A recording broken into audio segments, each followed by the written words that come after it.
The most misleading phrase in all of personal finance is not get rich quick. It is just let compounding do the work.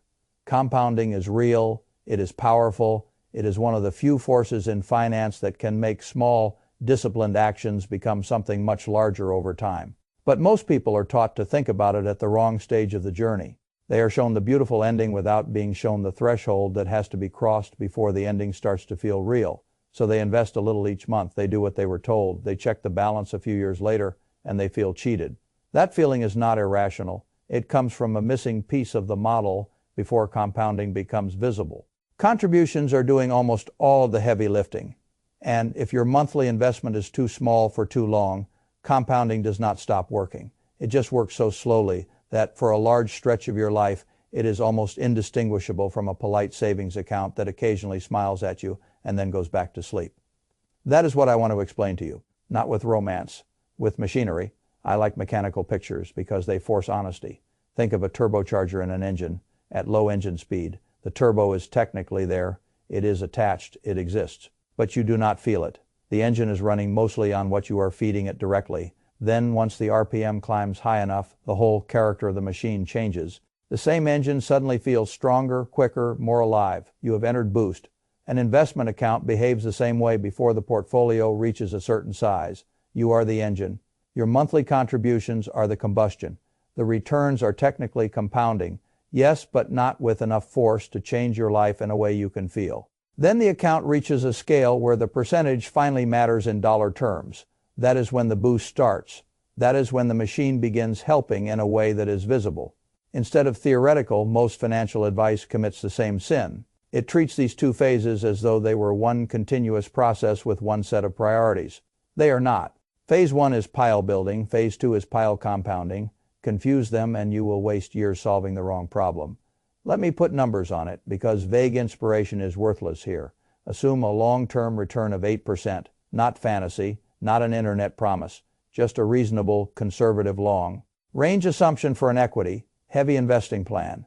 Now imagine you invest $50 a month. After 1 year, the return on that account is barely noticeable. After 10 years of perfect discipline, never missing a contribution, the account is still small enough that the result does not feel like a miracle. Most of what you see is still money you put in with your own hands. That is the part nobody explains. At very low contribution levels, the early years are not a story about compounding. They are a story about accumulation. You are gathering wood, not sitting by the fire. Now raise the monthly amount to $200. Better? Yes. Still disciplined? Yes. Still absolutely worth doing rather than doing nothing? Yes. But even there, for a very long time, the portfolio remains contribution dominated. The monthly deposit is the star of the show. The return is the supporting actor. The reason people become disappointed is that they were promised a movie about compounding, and what they got, for the first decade or so, was a movie about their own deposits wearing a compounding costume. The costume becomes real only after the pile gets large enough. That size, for many ordinary investors, tends to live somewhere around the low six figures, around $100,000. Sometimes a bit more, sometimes a bit less, depending on the return path and contributions. But near that zone, the experience begins to change. At that point, 8% is no longer a trivia number, it becomes real money. It begins to rival, and then eventually outgrow what you are adding yourself. That is the phase transition. That is the moment the turbo starts to matter. And if you understand that, the most important reversal in this entire subject becomes obvious. In phase 1, the problem is usually not your return rate. It is your contribution rate. People feel the disappointment of slow progress and they diagnose it incorrectly. They say, I need a better return. So they start hunting hot stocks, crypto stories, leveraged products, option trades, newsletters, tips from dinner parties. This is where the whole thing goes off the rails. They are trying to solve a contribution problem with a return fantasy that is almost always a downgrade. If you are early in the journey and your balance is still small, a higher contribution will usually do more for your future than an extra bit of theoretical return that comes with far more volatility, far more behavioral risk, and far more opportunities for you to do something foolish. This is where math becomes a better teacher than motivation. Suppose you invest $200 a month at 8%. Now suppose, for the sake of argument, that instead of fixing the contribution, you somehow double your annual return to 16%. That sounds intoxicating. It also sounds like something most professional investors fail to do consistently over long periods. And even if you achieved it in theory, the path there would almost certainly include drawdowns big enough to shake most real human beings out of the plan long before the fantasy finished compounding. That is the part spreadsheets hide. A spreadsheet compounds perfectly. People do not. This is why the average investor tends to underperform the very assets they own. They interrupt the machine.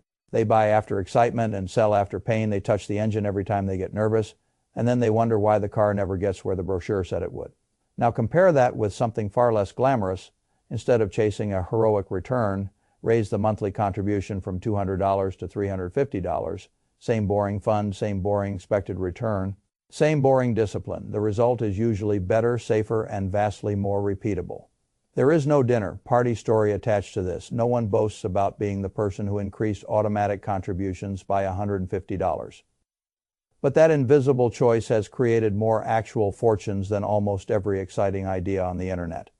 That is because in phase one, the pile is what matters, the percentage matters later.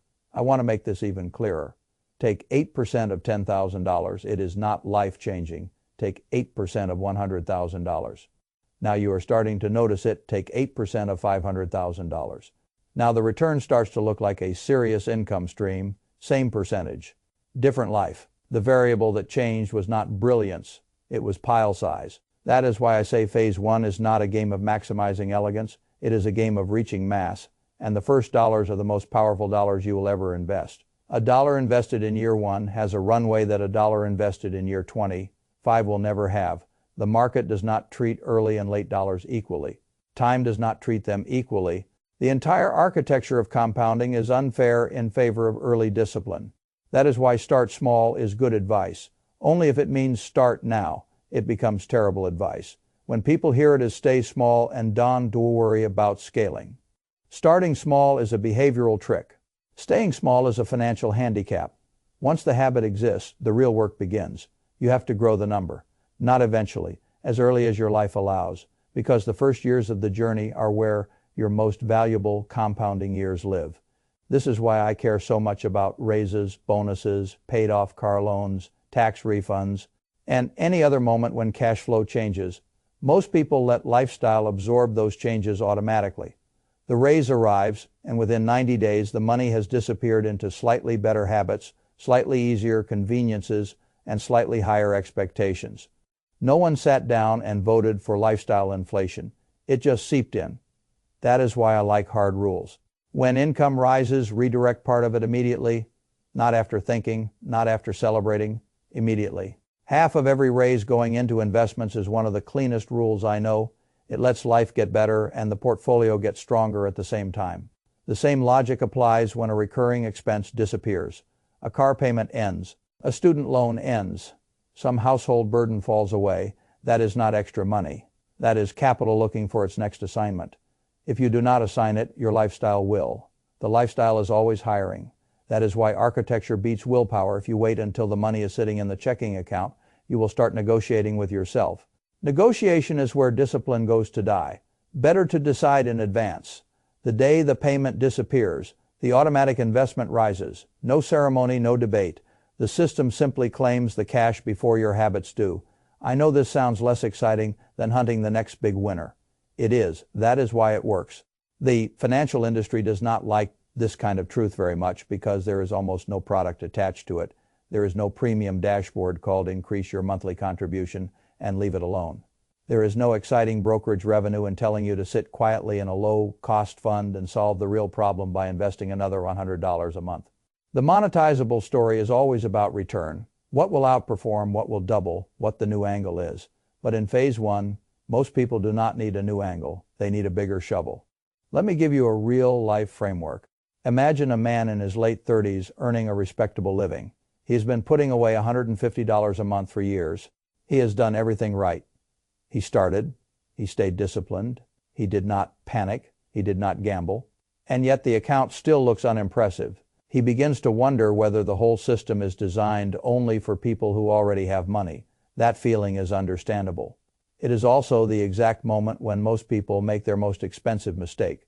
They switch strategies, they leave the boring plan and begin reaching for return instead of increasing contribution. That is where the years get lost. The correct move is usually much less dramatic. Get the contribution to $400, then get it to $600, not by suffering theatrically, but by using the natural moments in a career and household budget where money becomes available and assigning it to the one place that can still multiply over decades. At $150 a month, retirement may still be mathematically possible, but late, thin, and heavily dependent on other supports. At $400 a month, the entire curve changes. At $600, the threshold arrives earlier, the boost begins sooner, and the final decades have a chance to work the way the beautiful charts always promised. That is the point. The charts were not lying. You were just standing in the wrong phase of the story. This is also why fees become more dangerous than they look. A 1% annual fee sounds small when the account is tiny. But the damage compounds invisibly. You are not merely paying a fee, you are giving away future compounding on the money the fee removed. The cruelty is that you often do not feel the injury until years later when the pile is finally large enough for the loss percentage to matter. That is why I distrust unnecessary complexity in the early years. You do not need a beautifully optimized machine before you have an engine big enough to benefit from optimization. First build the pile, then protect the compounding. Then worry about fine-tuning. Not the other way around. I think of phase one as a crossing. You are carrying wood across a river, one armful at a time. Every trip feels small. Each armful looks trivial. But if you stop because the first 10 trips did not build a house, you misunderstand the nature of building. The house is built by the man who keeps crossing. Then, once enough wood is on the other side, the building starts to accelerate, and outsiders think it happened suddenly. It never happened. Suddenly it happened invisibly. That is why I do not care whether your first monthly contribution is glamorous. I care whether it grows. I care whether your raises are captured. I care whether your old debts disappearing are translated into future capital. I care whether you know the threshold date you are aiming for. I care whether you understand what phase you are in, because once you know the phase, the priorities become obvious. If contributions still account for most of your monthly portfolio growth, you are in phase one. Then your job is not to become a genius. Your job is to become heavier contributions, heavier discipline, heavier automation, heavier patience. Once returns begin to rival your monthly deposit, then phase two begins to deserve more of your attention. Now the engine matters more. Now fees matter more. Now allocation tweaks matter more. Now the turbo is real enough to feel. But if you try to solve phase two problems while still living in phase one, you waste precious years decorating an engine that has not yet reached working speed. That is what I want you to avoid. So here is what I would do. Starting tonight, first, look at the last month in your investing account and compare what you contributed to what the market added. If your contribution is still the larger number by a wide margin, accept the truth. You are still in phase one. Good. Now you know what game you are playing. Second, calculate your threshold date at your current balance and monthly contribution. When do you cross $100,000? Then ask one better question. What monthly contribution gets me there 2 years earlier? Those 2 years matter more than they look because they pull compounding forward into a longer and more fertile part of your life. Third, pre-decide the next money event, the next raise, the next bonus, the next debt payoff. Decide today what percentage goes into the portfolio. Make the decision now. While the money is still imaginary. Imaginary money is easy to invest. Real money is seductive. I am not telling you that compounding is useless at low monthly contributions. I am telling you that the way people talk about compounding becomes useless if it hides the threshold problem from you. Below a certain level, the strategy is not broken. It is just underpowered. Your job is to get the engine into boost. And once you understand that, you stop being disappointed by the early years and start using them correctly. You stop chasing miracle returns. You stop confusing activity with progress. You stop worshiping optimization before scale, and you start doing the simple, boring, mathematically superior work of building a pile big enough that the percentage finally matters. That is when the story changes. Not when you find a hotter fund, not when you guess the next headline correctly. When the pile becomes heavy enough that compounding can finally do what the charts promised. Until then, you are not behind. You are still on the launch pad. The only real mistake is standing there too lightly for too long, while telling yourself the engine must be broken.